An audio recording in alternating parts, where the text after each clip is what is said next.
مومن کی حرمت کعبہ سے زیادہ عظیم ہے۔ بسم اللہ الرحمن الرحیم۔ اسلام اور پیغمبر اسلام صلی اللہ علیہ وسلم نے 1450 سال پہلے انسانیت کا جو رہنما تصور پیش کیا تھا، اس کی صداقت اور حقانیت کو آج تمام انسانوں کے ذہن و دماغ میں بٹھانے کی سخت ضرورت ہے۔ چونکہ ہم مسلمان ہیں تو ہمارے اوپر لازم ہے کہ ہم بذات خود اسلام کو سمجھیں، اس کی تعلیمات کو جانیں، اس کے مطابق اپنی زندگی بسر کریں۔ اس ویڈیو میں ہم آپ کو بتائیں گے کہ ایک مومن کا اسلام میں جان، مال، عزت اور مقام کو کیا اہمیت ہے۔ مسلمان کی عزت و حرمت کا پاس رکھنا اور اسے ہر طرح کے نقصان سے بچانے کی کوشش کرنا احترام مسلم کہلاتا ہے۔ رب کائنات نے دنیا کی تشکیل اور اس میں قوانین کو وضع کیا اور انسان کی فلاح و بہبود کو سب سے اہم جانا، تاکہ سب اس دنیا میں امن و سکون سے رہ سکیں۔ کسی عربی کو کسی اجمی کو ایک دوسرے پر برتری حاصل نہ ہے، سب کو مساوی اور یکساں حقوق حاصل ہیں۔ کسی امیر کو کسی غریب پر سبقت حاصل نہ ہے۔ انسان کا احترام سب پر ایک جیسا واجب کر دیا، کردار کو اہم بنایا۔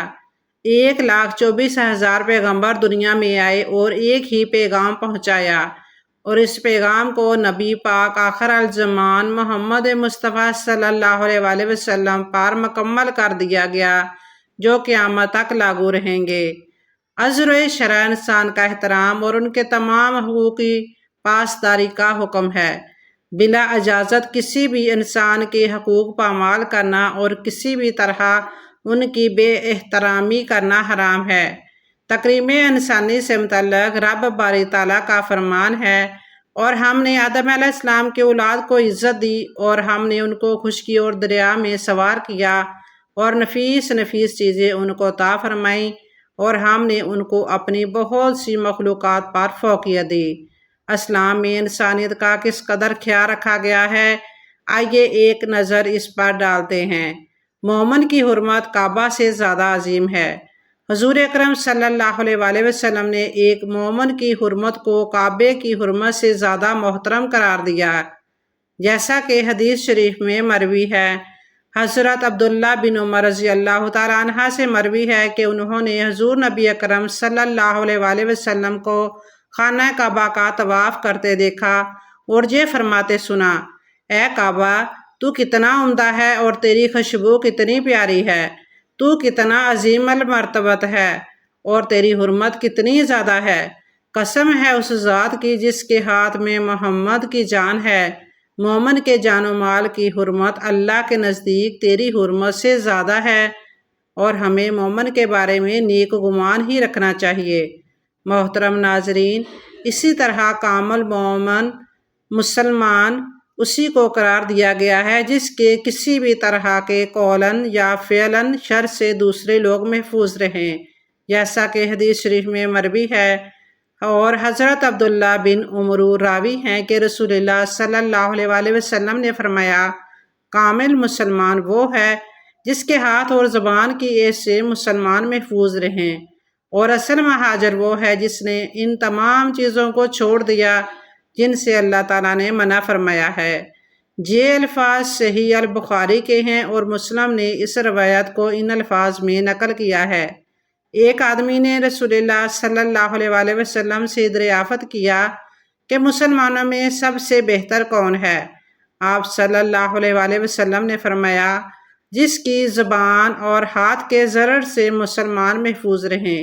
اسی بنا پر حدیث شریف میں انسان کی بے حرمتی کو سخت گناہ قرار دیا گیا ہے۔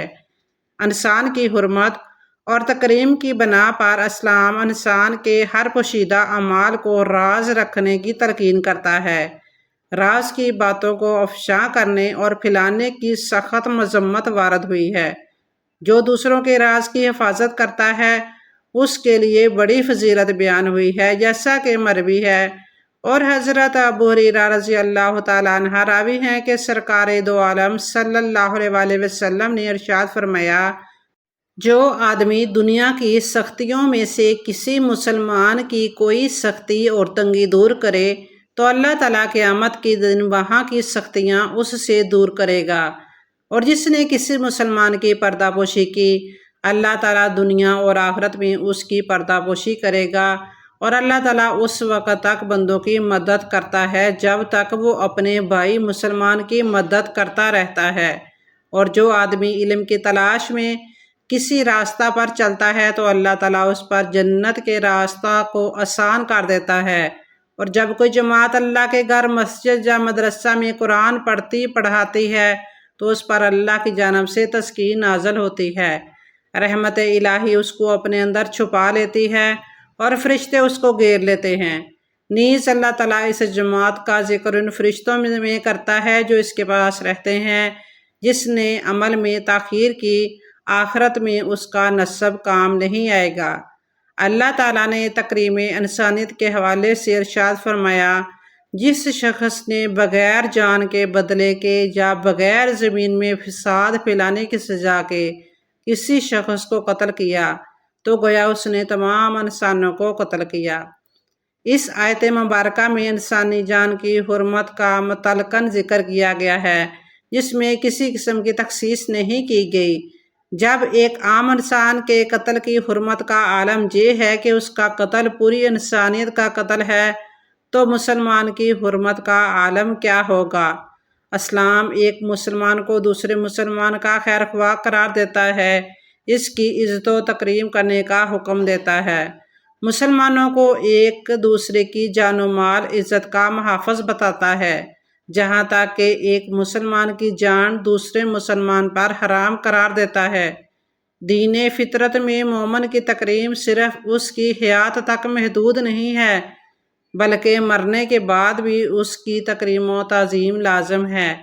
ایسا ہرگز نہیں ہے کہ مرنے کے بعد اس کی حرمت کو پامال کرنا جائز قرار دیا گیا ہو۔ اسلام مومن کی عزت و آبرو کی حفاظت کا حکم دیتا ہے۔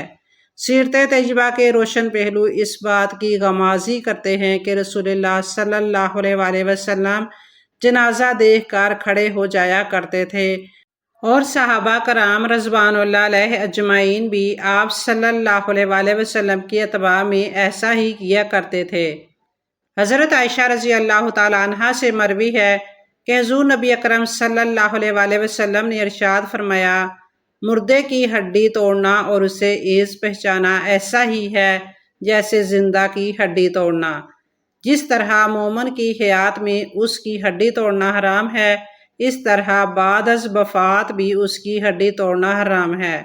جہاں تک کہ مومن کی وفات کے بعد اس کے بال کاٹنا یا ناخن تراشنا بھی منع ہے، کیونکہ اس سے مردے کو تکلیف ہوتی ہے۔ البانی نے حسن کہا ہے، اے اسلام لانے والے زبانی لوگوں کی جماعت، جن کے دلوں تک ایمان کما حقہ نہیں پہنچا ہے، مسلمانوں کو تکلیف مت دو، ان کو آر مت دلاؤ اور ان کے عیب نہ تلاش کرو، اس لیے کہ جو شخص اپنے مسلمان بھائی کے عیب ڈھونڈتا ہے، اللہ تعالیٰ اس کا عیب ڈھونڈتا ہے، اور اللہ تعالیٰ جس کے عیب ڈھونڈتا ہے اسے رسوا و ذلیل کر دیتا ہے، اگر وہ اپنے گھر کے اندر ہو۔